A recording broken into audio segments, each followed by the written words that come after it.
The cellos movie शुरू होती है और हम एक लड़की को देखते हैं जिसका नाम नैन्सी होता है, जो अमेरिका से मैक्सिको आई होती है क्योंकि वो यहाँ एक बीच पर जाना चाहती थी जहाँ उसकी मॉम पहले आई थी जब वो उसके पेट में थी, पर अब उनकी मौत हो चुकी थी। इसलिए नैन्सी उसी बीच पर जाना चाहती थी, पर नैन्सी को उस बीच का नाम याद नहीं होता। तभी वो ड्राइवर उससे कहता है कि वो इस बीच को जानता है क्योंकि वो यहाँ का लोकल होता है। फिर वो ड्राइवर उसे जंगल से उस बीच पर ले जाता है जहाँ पहुंचकर नैन्सी काफी खुश हो जाती है। फिर वो ड्राइवर उससे पूछता है कि तुम यहाँ से वापस कैसे जाओगी, तो वो उससे कहती है कि वो उबर से चली जाएगी। तब नैन्सी उस आदमी को थैंक्स बोलती है और वो ड्राइवर वहाँ से चला जाता है। ये बीच पूरी तरह सुनसान होता है। तभी नैन्सी देखती है कि वहाँ पर दो लोग पानी में सर्फिंग कर रहे होते हैं। ये देखकर नैन्सी भी रेडी हो जाती है और अपना सर्फ बोट लेकर पानी में चली जाती है। तभी वहाँ पहुँचने पर वो दोनों लड़के नैन्सी से बात करने लगते हैं, जिस पर नैन्सी उन्हें बताती है कि वो अमेरिका से आई है। तभी यहाँ पर बड़ी बड़ी लहरें आती हैं, जिसे देखकर वो सभी उस पर सफरिंग करने लगते हैं। नैन्सी भी यहाँ पर एंजॉय करने लगती है। वो काफी देर तक उसमें सर्फिंग करती है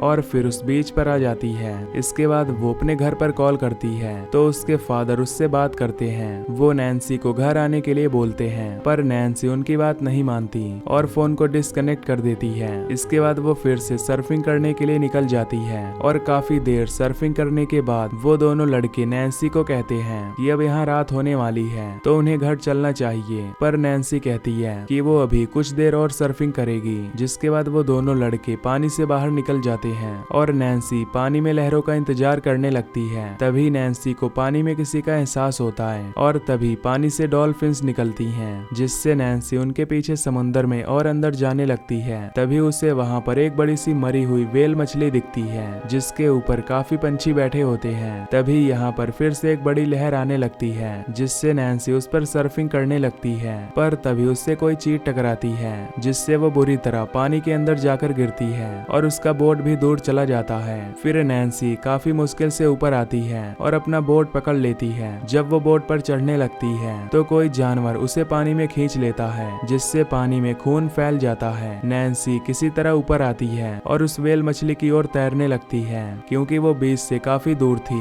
जब नैन्सी उस व्हेल मछली की ओर बढ़ रही होती है तो वो जानवर भी उसका पीछा करने लगता है, पर इससे पहले वो नैन्सी को नुकसान पहुंचाता। नैन्सी उस व्हेल मछली तक पहुंच जाती है और उस पर चढ़कर बैठ जाती है। उसका पैर उस जानवर ने काफी जख्मी कर दिया था, इसीलिए वो मुश्किल से अपने पैर को बांध देती है। इधर वो दोनों लड़के अब वहाँ से जाने लगते हैं। ये देखकर नैन्सी उन्हें चिल्लाकर आवाज देती है, लेकिन वो दोनों उसकी तरफ नहीं देखते क्योंकि वो नैन्सी से काफी दूर थे, जिससे उसकी आवाज वहां तक नहीं जाती और वो दोनों अपनी गाड़ी से वहां से निकल जाते हैं। अब नैन्सी इस सुनसान जगह पर अकेली फंसी होती है और कुछ देर बाद अब रात भी होने वाली होती है। नैन्सी उस पानी में चारों ओर देखती है तो उसे एक चट्टान नजर आती है जो पानी से थोड़ा ऊपर होती है। तभी नैन्सी देखती है कि पानी में एक शार्क बहुत तेजी से उसकी तरफ ही आ रही है। तभी वो उस व्हेल मछली पर टक्कर मार देती है जिससे नैन्सी वापस पानी में गिर जाती है। अब नैन्सी उस तरफ बढ़ने लगती है जहाँ पर वो चट्टान होती है। तभी व्हाइट शार्क उसका पीछा करने लगती है, पर इससे पहले ही नैन्सी उस पत्थर पर चढ़ जाती है।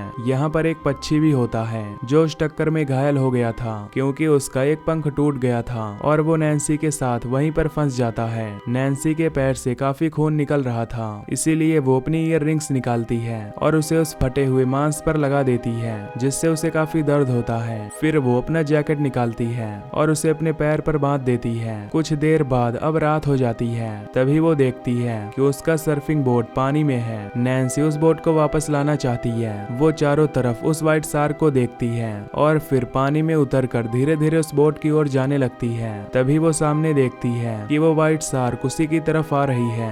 वो जल्दी से वापस आने लगती है और फिर से उस पत्थर पर चढ़ जाती है और उसके पैर में काफी दर्द भी होने लगता है। कुछ देर बाद सुबह हो जाती है। तभी नैन्सी देखती है कि बीच पर एक शराबी आदमी पड़ा है। नैन्सी उसे जोर जोर से आवाज लगाने लगती है जिससे वो आदमी उसकी आवाज सुन लेता है क्योंकि वो उससे ज्यादा दूर नहीं होता। तभी नैन्सी उसे इशारों में बताती है कि वहाँ पर बैग में उसका फोन है और उससे किसी को कॉल करने को कहती है। वो आदमी नैन्सी के बैग को खोलता है और उसमें से फोन और पैसा निकाल कर वहाँ से जाने लगता है। तभी वो नैन्सी के बोट को देखता है और उसे भी चुराने का सोचता है, इसीलिए वो उस पानी में जाता है और उसके बोट तक पहुँच जाता है। जब वो उसे वापस लेकर आने लगता है तो तभी वो शार्क उस पर हमला करके उसे मार देती है। अब नैन्सी के पास 6 घंटे बचे होते हैं क्योंकि उसके बाद हाई टाइड होगा और समंदर की लहरें बढ़ जाएंगी और वो पत्थर भी डूब जाएगा। पर तभी नैन्सी देखती है कि वहाँ पर वो दोनों लड़के फिर से आ गए हैं जो कल यहाँ पर आए थे, जो उसी की तरफ आने लगते हैं। ये देखकर नैन्सी चिल्लाकर उन्हें कहती है कि तुम यहाँ पर मत आओ, यहाँ पर शार्क है। पर वो दोनों उसकी बात नहीं मानते। तभी उनमें से एक लड़की के ऊपर शार्क अटैक कर देती है और उसे पानी में ले जाती है। ये देखकर वो दूसरा लड़का नैन्सी की ओर तेजी से आने लगता है। वो नैन्सी के पास उस पत्थर तक पहुंच जाता है, लेकिन तभी शार्क उसे पानी में खींच लेती है, जिससे अब नैन्सी फिर से अकेली हो जाती है और उसके पास केवल आधा घंटा बचा होता है। अगर आधे घंटे में वो यहाँ से नहीं निकली तो हाई टाइड हो जाएगा और वो पूरा पत्थर पानी में डूब जाएगा। नैन्सी उस शार्क को देखने लगती है जो उसके चारों ओर चक्कर लगा रही होती है। फिर नैन्सी अंदाजा लगाती है कि अगर वो पानी में उतरेगी तो उसके पास केवल 30 सेकंड होंगे और 30 सेकंड के अंदर शार्क उसके पास पहुंच जाएगी। तभी उसे पानी में उसी लड़के का हेलमेट नजर आता है जिसके ऊपर एक कैमरा था। वो उस कैमरे को लेने का प्लान बनाती है और उसके पास केवल 30 सेकंड होते हैं। फिर नैन्सी तैरते हुए उस पत्थर के पास पहुंच जाती है जहां पर वो कैमरा था, पर वो कैमरा उसे नहीं मिल पाता। तभी शार्क भी उसकी तरफ आने लगती है और वो पत्थर के ऊपर आने की कोशिश करती है, जिससे नैन्सी उस पानी में गिर जाती है। शार्क उस पर अटैक करने आती है पर नीचे नुकीले पत्थर होते हैं जिससे शार्क वहीं पर फंस जाती है। तब तक नैन्सी कैमरा लेकर वापस से उसी पत्थर पर आ जाती है जहां वो पहले थी।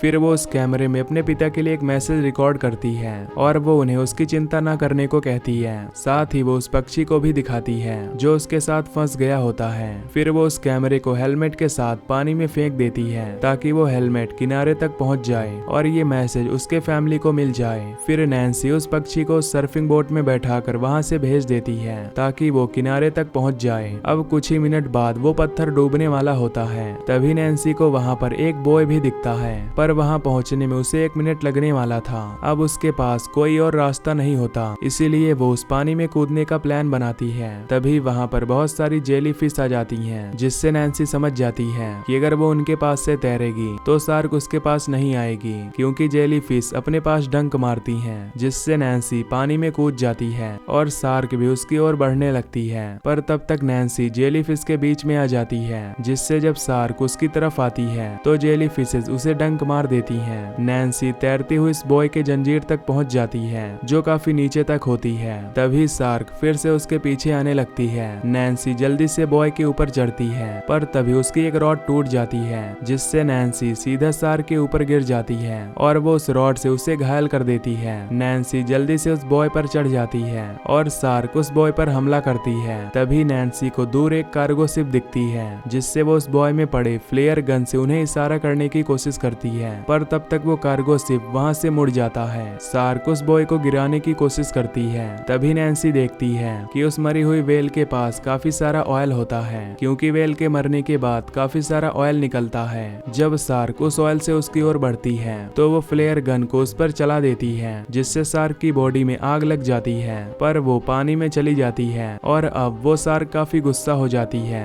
वो उस बॉय पर अटैक कर देती है और अपने दांतों से उसे डिस्ट्रॉय करने लगती है। तभी नैन्सी देखती है कि बॉय की जंजीर नीचे रॉड से बंधी होती है। वो पानी में जाकर उस जंजीर को ऊपर से खींचने लगती है, जिससे वो जंजीर टूट जाती है। तभी नैन्सी नीचे उस रॉड वाले लोहे पर गिरती इससे पहले वो उस जंजीर को छोड़ देती है और वहां से हट जाती है, पर शार्क इतनी जल्दी वहां से घूम नहीं पाती, जिससे वो उन लोहे की रॉड से टकरा जाती है जो उसके मुंह के आर पार हो जाता है और उसकी वहीं पर मौत हो जाती है। और इसी तरह ये शार्क यहीं पर मारी जाती है। अब नैन्सी किसी तरह उस बीच के किनारे पर पहुंच जाती है। तभी वहां पर एक आदमी भी उसकी मदद के लिए आता है, क्योंकि वो कैमरा जो नैन्सी ने छोड़ा था वो वहां पर एक लड़के को मिल गया था और उसने अपने फादर को बता दिया था, जिससे नैन्सी की जान बच जाती है और ये मूवी यहीं पर खत्म हो जाती है। तो दोस्तों, अगर आपको ये एक्सप्लेनेशन पसंद आई हो तो वीडियो को लाइक और चैनल को सब्सक्राइब कर देना। बाकी मैं मिलूंगा आपसे अगली वीडियो में। Till then take care, love you, bye bye.